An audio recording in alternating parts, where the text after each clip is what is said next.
एक शर्मीला बच्चा, क्या कुछ नहीं कहा गया उस बच्चे को जिसका नाम राहुल है। आज राहुल जी को देख लीजिए किस प्रकार से उस बंदे ने हार नहीं मानी, जिसकी दादी, जिसके पिताजी प्रधानमंत्री पद पर रह चुके हैं, यानी कि जिससे भारत देश की राजनीति में कांग्रेस का नाम ना हो तो भारत देश की राजनीति बेकार है। और उसके पिताजी प्रधानमंत्री, दादी जी प्रधानमंत्री, घर में राजनीति की हिस्सेदारी, भाई प्रधानमंत्री के दावेदार, माता जी किंग मेकर। और सोचिए कि वो बच्चा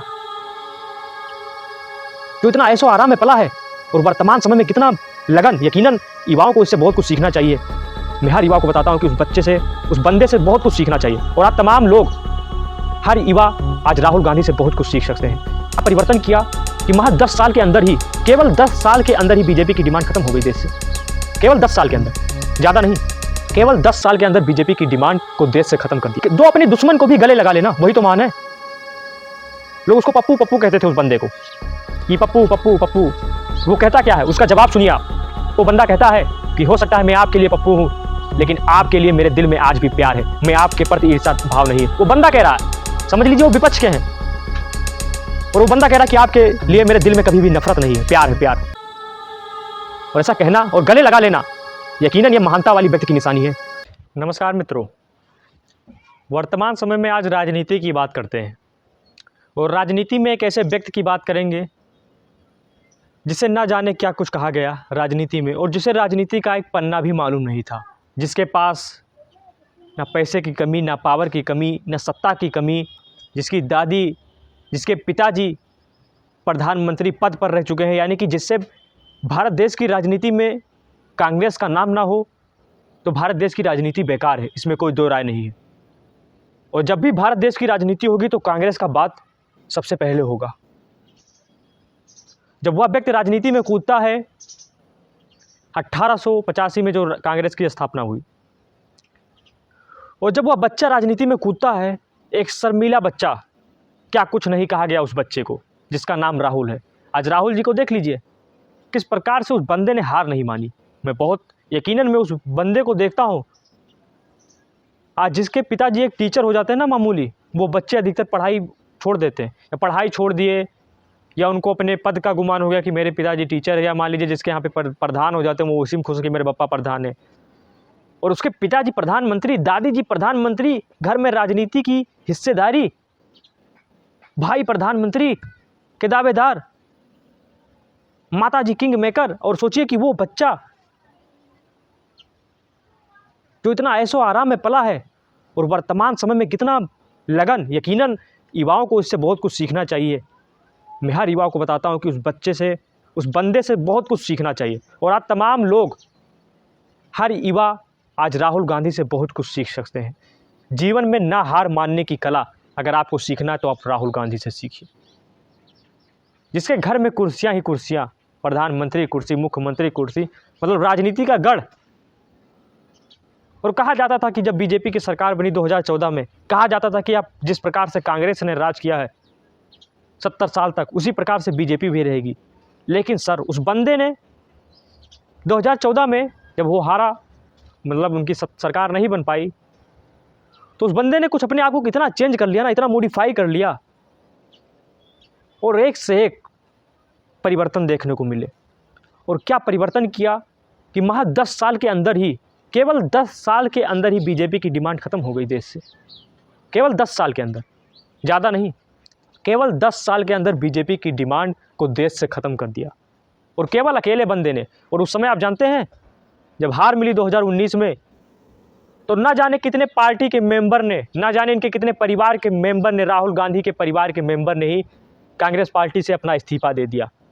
लेकिन बंदे की आप जज्बे को देख सकते हैं कि अकेला खड़ा रहा, अकेला खड़ा रहा, अकेला। और यकीनन अकेले खड़े रहने में इतनी ताकत थी कि वर्तमान समय में आज विपक्ष के नेता, प्रतिपक्ष के सबसे बड़ा नेता बन चुका है। कैसे?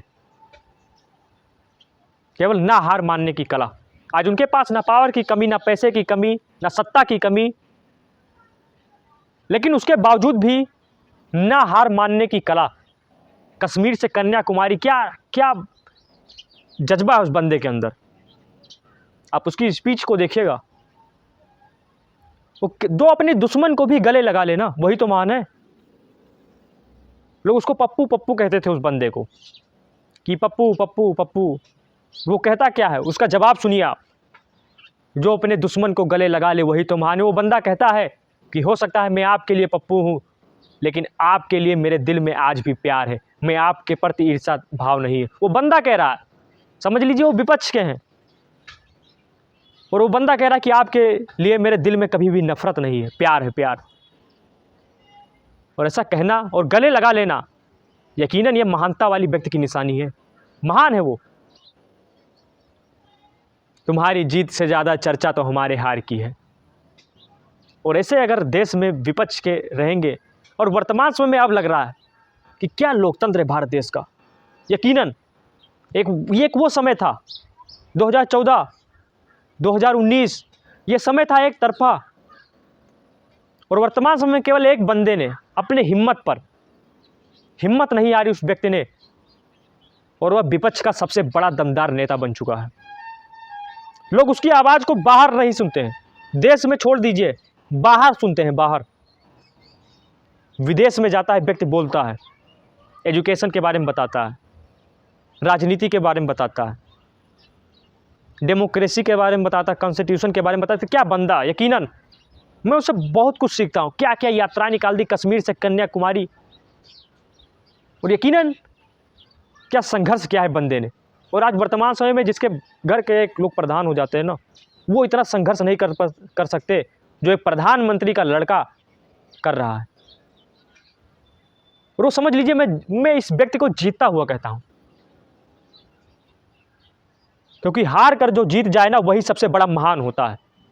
और आज देख लीजिए आप सदन में, आज वर्तमान समय में आवाज़ें नहीं निकल रही हैं सर, आवाज़ें नहीं निकल रही हैं। लोग खड़े हो जा रहे हैं, उठ जा रहे हैं। उस बंदे को कोई रोक ही नहीं पा रहा है। लगातार बोलता है, बोलता ही जाता है।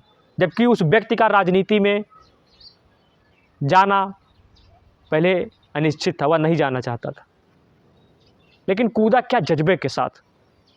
और क्या कुछ बदला उस व्यक्ति ने। अपने आप में भी सुधार करना सीखिए, अपनी गलती को बताना सीखिए।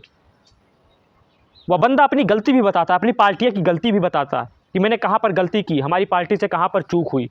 और वही तो महान होगा ना, जो अपनी गलतियों को नज़रअंदाज नहीं करेगा, अपनी गलतियों से सुधार करेगा। वह व्यक्ति सीधा कहता है कि मेरी पार्टी ने इस गलती को किया। और आज देख लीजिए परिणाम कहाँ से निकल रहे हैं। जहाँ से सोच नहीं सकते थे वहाँ से कांग्रेस पार्टी विजय हुई है। मतलब इसका सबसे बड़ा सार केवल एक है कि समय परिवर्तनशील है, बस मनुष्य को अपने अंदर एक धैर्यता रखनी चाहिए। और राहुल गांधी से बड़ा उदाहरण दुनिया में कोई नहीं होगा शायद, भारत देश में तो कतई नहीं हो सकते हैं, क्योंकि जिनके घर के पास डीएम एसडीएम की लाइन लगी होगी, जिनके घर से ही राजनीति शुरू हुई भारत देश की, उसका पुत्र भी हारा है। लेकिन उसका पुत्र हारने के बावजूद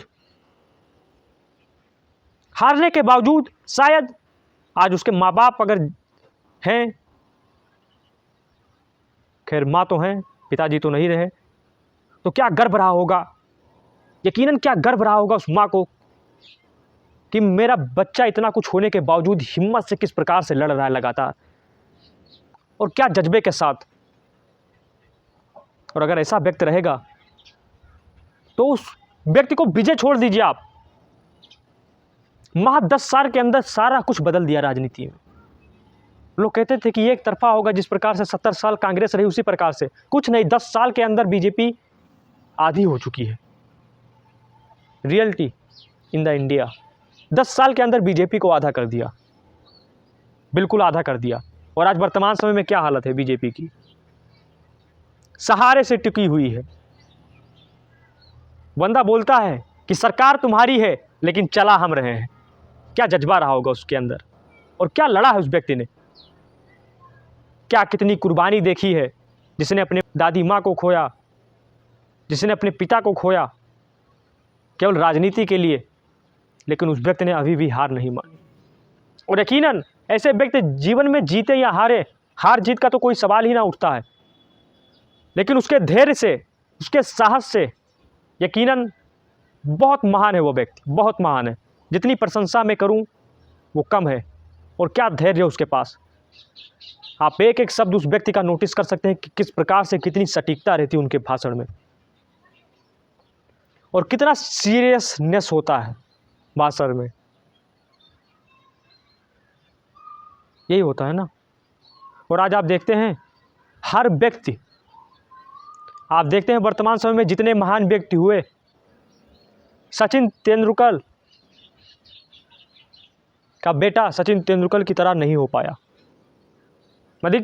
अधिकतर आप देखे होंगे कि जितने महान व्यक्ति हुए उनके पुत्र उनका मुकाबला नहीं ले पाए। अधिकतर आपने देखा होगा जितने महान व्यक्ति हुए उनका पुत्र उनकी जगह नहीं ले पाया कि अब उनका पुत्र अपने पिता से ऊपर गया। लेकिन राहुल गांधी जी को मैं इनसे ऊपर मानता हूँ, यकीनन मैं इनसे ऊपर मानता हूँ। आप माने या ना माने, अगर आपके मन में किसी के प्रति ईर्ष्या भरा हो तो मैं उसकी बात ही ना करता हूँ, लेकिन वह व्यक्ति अपने पिता से भी ऊपर है। इतना दर्जा उस व्यक्ति ने, इतना कुछ नहीं झेला है, क्या तकलीफ झेली है राजनीति में, क्या कुछ लोगों ने चिढ़ाया उसके पास, क्या कुछ नहीं कहा है उस व्यक्ति को। पप्पू पप्पू कहकर चिढ़ाते थे लोग, कहते थे कौन राहुल। आज वही राहुल है जिसने राजनीति का इतिहास बदल दिया, भारत देश का इतिहास बदला। विपक्ष का सबसे बड़ा दमदार नेता बनकर उभरा वो व्यक्ति वही राहुल है ना। समय और धैर्य कोई राहुल गांधी से सीखे और हमेशा तनाव या निराशा से। 10 साल पहले कांग्रेस की स्थिति लग रहा था कि कांग्रेस का काम खत्म है, और आज वर्तमान समय में देख लीजिए। मैं दावे के साथ कहता हूं कि अगर राहुल जी ऐसे ही मेहनत करते रहे तो वह वक्त दूर नहीं होगा जब राहुल गांधी भारत देश के प्रधानमंत्री होंगे। बिल्कुल ये मेरा दावा है, मैं दावे के साथ कहता हूं अगर इसी मेहनत से लगा रहा वो बंदा, अगर इसी मेहनत से वो बंदा लगा रहा तो यकीनन यह समय दूर नहीं होगा जब भारत देश के प्रधानमंत्री के पद पर राहुल गांधी होंगे। क्योंकि जिस व्यक्ति ने समस्याओं को झेलना सीख लिया है, जिस व्यक्ति ने अपने ऊपर हंसना सीख लिया है, उस व्यक्ति को पप्पू भी कहा गया लेकिन उस व्यक्ति ने स्वीकार किया। वह व्यक्ति कितना अच्छा स्पीच में बोलता है कि आप मेरे लिए दुश्मन नहीं हैं, आप मुझसे नफरत कर सकते हैं लेकिन मेरे दिल में आपके लिए प्यार है। जो अपने दुश्मन को भी प्रेम भाव से देखे वही महान है। और वही उस व्यक्ति ने राजनीति अपनाई, कितनी अच्छी गांधी जी की राजनीति में कहता हूँ उसको। और गांधी जी ने कहा था कि नफरत की लाठी से किसी को तोड़ना हुआ तो क्या हुआ, प्रेम की लाठी से तोड़ो तो मानू। और वही उस व्यक्ति ने अपनाया और क्या गजब का उसका रिएक्शन मिला, कितने रिजल्ट मिले, आपके सामने रिजल्ट हैं, क्या जीत मिली। यकीनन उनसे बहुत कुछ सीख लेना चाहिए। और इससे यही पता लगता है कि जीवन में समस्याएं, एक ऐसा समय लगेगा कि जब सब कुछ खत्म होने के कगार पर होगा। वही कांग्रेसी 10 साल पहले बहुत कुछ खत्म होने के कगार पर आ गया था, उनके अपने साथ छोड़ने लगे थे, उनके परिवार के लोग उनका साथ छोड़ने लगे थे, लेकिन वह बंदा अकेले खड़ा रहा वह बंदा अकेले, मैं अकेले कहूँगा उसको। क्या रिएक्शन था उसके पास कि जब उसके लोग छोड़ते जा रहे होंगे, राजनीति खत्म हो रही थी कांग्रेस की, लेकिन बंदा खड़ा रहा, हिम्मत नहीं हारी। और ना हिम्मत हारने की वजह देखिए, अपने आप में विश्वास, अपने आप से प्रेम और अपने आप का लगन करने की वजह देखिए, वह बंदा जीत के कगार पर है। मैं कहता हूँ भले बीजेपी जीती हो, लेकिन बीजेपी जीत कर भी आज हार गई कांग्रेस के सामने, क्योंकि वो जज्बा बीजेपी हासिल नहीं कर पाई इस बार जो कांग्रेस हासिल कर चुकी है। और यकीनन आने वाले समय में अगर राहुल गांधी ऐसे लगे रहे तो वह दिन दूर नहीं होगा जब दुनिया का one of most popular leader होगा, उसमें कोई दो राय नहीं। धन्यवाद, जय हिंद, वंदे मातरम।